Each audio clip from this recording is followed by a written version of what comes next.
Hello everyone, welcome back. I felt good.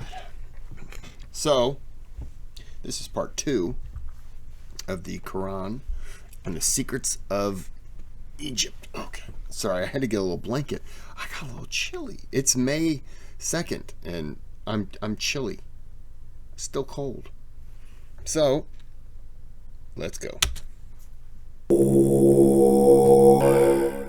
The Qur'an makes the following claim about the Pharaoh of Moses, who God drowned in the sea. فَالْيَوْمَ نُنَجِّيكَ بِبَدَنِكَ لِتَكُونَ لِمَنْ خَلْفَكَ آيَةً. We can see that the Qur'an explicitly states that the Pharaoh's body will be preserved as a sign for future generations. Note that the Qur'an never makes such a statement about any of the other destroyed nations that it discusses, typically stating that their abandoned buildings and ruins have been made signs for later generations. This claim about a body being preserved is unique to the Pharaoh of Moses. The body of Ramesses II was discovered by archaeologists in the year 1881 CE. The mummy has been on display in the Cairo Museum, and over the last century, it has been seen by millions of tourists from all over the world. In the following documentary, Sir Tony Robinson states that Ramesses II is one of the few pharaohs whose body has survived largely intact. Just across the river from Luxor lies the famous Valley of the Kings, where Ramesses himself was buried. His mummy was discovered in 1881. One of the few pharaohs whose body has survived largely intact. Historically, priests had concealed his body in a secret location in the year 1000 BCE because of a problem with grave robbers. Nothing was known about his mummy in the intervening period of almost 3,000 years. At the time the Qur'an was revealed, the whereabouts and fate of Pharaoh's body was unknown. During the 3,000-year period in which the body was hidden, it could easily have been damaged or stolen. It may have even remained lost forever, locked away in its secret location, never to be rediscovered. If you think about it, these statements in the Qur'an are not only historically accurate, but also represent quite a bold prophecy.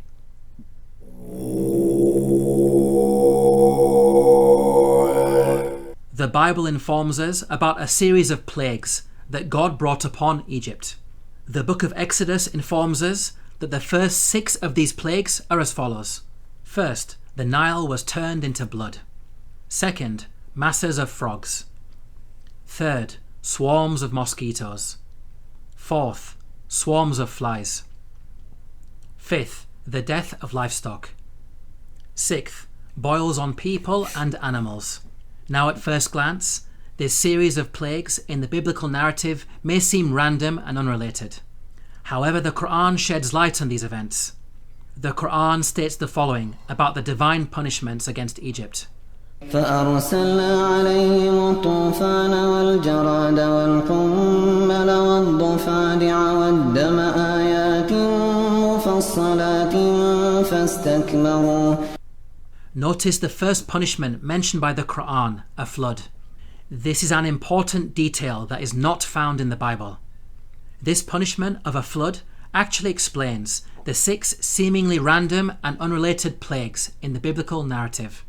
A flood would result in high concentrations of red earth entering the Nile River and causing a blood-like colour, killing fish and making the water undrinkable, as described in the biblical narrative. This phenomenon is attested to historically, as recorded by a Middle Kingdom Egyptian sage. See, the river is blood. One shrinks from other people and thirsts for water. The rest of the biblical plagues are also easily explained as a consequence of the flood. Frogs, mentioned in plague number 2, are known to fill the land after Nile floods. The death of the frogs recorded in the biblical narrative can be caused by contamination of anthrax that was carried over from the rotting fish. Mosquitoes, mentioned in plague number 3, proliferate after Nile floods, as the pools of water left over from the flooding would have allowed them to overbreed. Swarms of flies, mentioned in plague number 4, would be brought about by the massive death of frogs on the land. The death of pasturing livestock, mentioned in plague number 5, can be explained by anthrax, as brought on the land by the frogs. The boils on humans and cattle, mentioned in plague number 6, may have been caused by bites. The stable fly in particular is infamous for its vicious biting of mammals. We can see that the Qur'an's mention of a flood easily explains the biblical plagues, which are not random as initially appears to be the case, but in fact a series of interrelated events.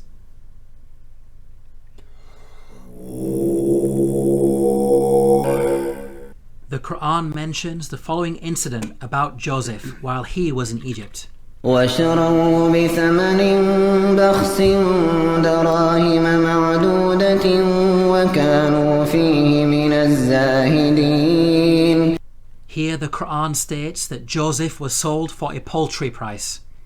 The Arabic phrase used is darahima ma'dudatin, which contains the words dirham and ma'dud. Dirham means a unit of silver coinage or weight. Ma'dud means countable or limited in number. So the Qur'an is making the claim that Joseph was sold for a small amount of countable silver. There is plenty of historical evidence that standardized units of silver were used in transactions in ancient Egypt. Small pieces of silver, known as shati, were used in trade. The tomb of Nyanknum. Sorry, it was really close to shitty, and that's I giggled. And Khnumhotep is dated to the Old Kingdom period. It contains a scene of a busy open-air market with goods for sale. Cubits of cloth, for example, are said to be sold for 6 shati. The Rind mathematical papyrus is dated to the Second Intermediate period. It discusses the relative values of gold, silver and lead in terms of shati. Small silver bars bearing the name of Pharaoh Tutankhamun have been dated to the New Kingdom period. They are inscribed with a hieroglyphic which states Tutankhamun, ruler of Heliopolis in Upper Egypt. Until recently, historians believed that the minting of precious metals was a later Greek invention. These recent Egyptian archaeological discoveries have forced historians to completely revise their understanding of coinage in the ancient world. How is it possible that such knowledge was revealed in the Qur'an nearly 1,500 years ago? The Bible mentions that Joseph was sold for 20 of silver. However, this sale is said to have taken place with some Arabs outside Egypt. By contrast, the Qur'an states that the sale took place inside Egypt. So, the Bible could not have been used as a source by the Qur'an. It is in fact the Bible that contains historical errors when it comes to coinage. For example, the Bible makes the claim that a gold coin known as the darik was used at the time of King David. They gave toward the work on the temple of God 5,000 talents and 10,000 darics of gold. As historians point out, the darik is named after the Persian leader Darius the Great, who lived hundreds of years after King David. The Jewish Encyclopedia acknowledges this error.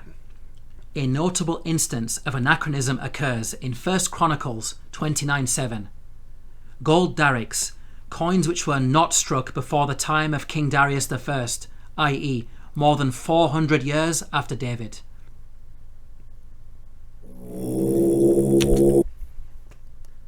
So the coins, my train of thought just disappeared.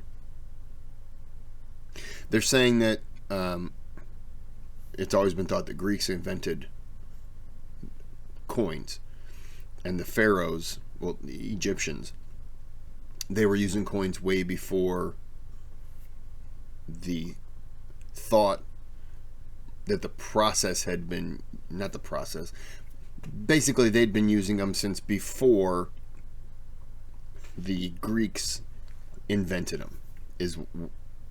Did I get that correctly?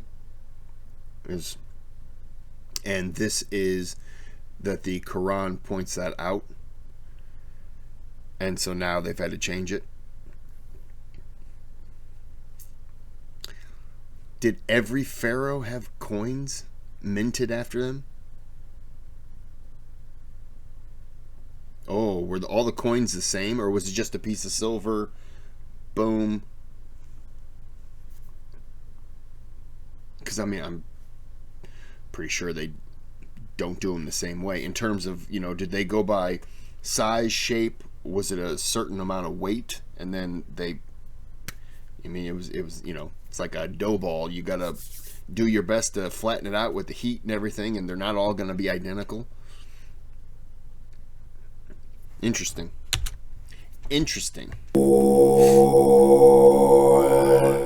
The Qur'an narrates the following conversation between the Pharaoh of Moses and an individual referred to as Haman. وقال فرعون يا هامان ابن لي صرحا لعلي أبلغ أسباب السماوات فأطلع إلى إله موسى وإني لأظنه كاذبا. Here Pharaoh commanded Haman to build a tower that would allow him to reach the heavens. It's important to understand that Pharaoh's intention was not to literally scale a tower to reach the sky. Rather, it's a reference to the Egyptian belief that after death, the Pharaoh would ascend from earth to heaven, taking his place among the gods. As we covered earlier, the author of the Qur'an had an awareness of ancient pyramid texts that detailed such beliefs. Egyptian monuments housed the bodies of dead pharaohs. These monuments acted as a bridge between this world and the next. They were filled with religious writings that served as instructions to help the dead pharaoh ascend to the heavens.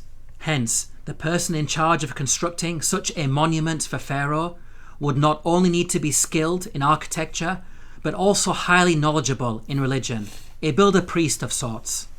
Let's now turn to history to see if we can identify an individual known as Haman, who was both a builder and a priest. Earlier we concluded that Ramesses II was the pharaoh at the time of Moses, so we will focus on this time period. A block statue in the Egyptian Museum of Munich contains a biographical account of the life of a high priest named Baken Khonsu. In his own words he states, "I am one truly reliable, useful to his Lord, who performs beneficent deeds within his temple. I being principal chief of works in the estate of Amun, I erected obelisks of granite stone whose tops reach to the sky." Here, Baken Khonsu tells us that he served the pharaoh in two ways. First, by performing rituals in the temple, and second, as chief architect. In fact, Baken Khonsu was an architect extraordinaire, being one of the greatest in all of ancient Egypt. He is responsible for constructing the Temple of Amun at Karnak, a monument that remains one of the largest religious structures ever created by man. With regards to the priesthood, Baken Khonsu informs us that he had a very long and illustrious career. "I was a third prophet of Amun for 15 years. I was a second prophet of Amun for 12 years. He appointed me high priest of Amun for 27 years. Here Baken Khonsu is stating that he served the god Amun throughout his priestly career. Amun is the name of an Egyptian deity who rose to prominence during the New Kingdom period.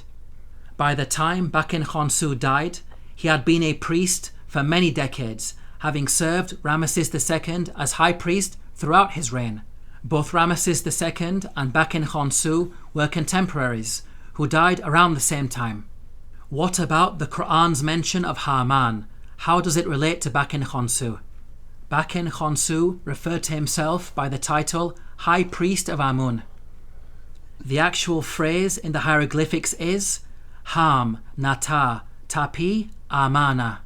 The word Ham literally means servant, and Amana is how you articulate the name of the god Amun in Egyptian. Baken Khonsu was Ham Amana, meaning servant of Amun. The Qur'an's mention of Haman may be simply an Arabized version of the Egyptian Ham Amana. Let's now summarize the main points about Baken Khonsu. He was a senior ranking figure under Pharaoh Ramesses II, acting as both high priest and chief architect. He served in the temple of the god Amun and thus had the title Hamamana. It is clear that all of the historical evidence fits perfectly with the Quranic narrative.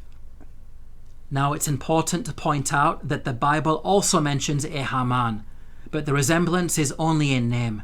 The biblical Haman served under a Persian king and bears no relation to the Quranic Haman of Egypt. Yet again, these are details that are completely missing in the biblical narrative. In this video, we have seen that the Qur'an has a remarkable insight into many facets of ancient Egypt, revealing long-lost knowledge while also correcting the Bible.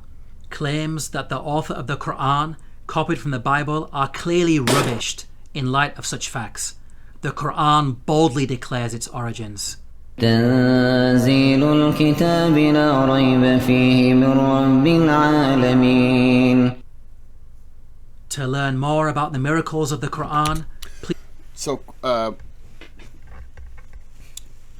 why do you think the Bible left those things out or wasn't as accurate? They just didn't know? Or was it not important? Like, why leave those things out? Just curious. Well, this is part 2. This is good. Sadly, there's a lot about Egypt I don't know.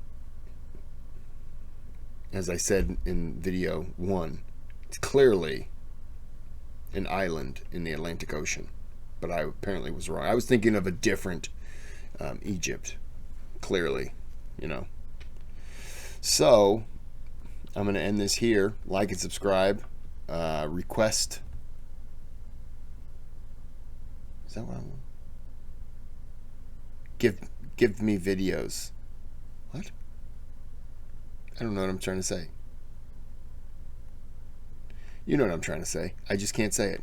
So, I'm going to end the video here. And have a good day. Have a good night.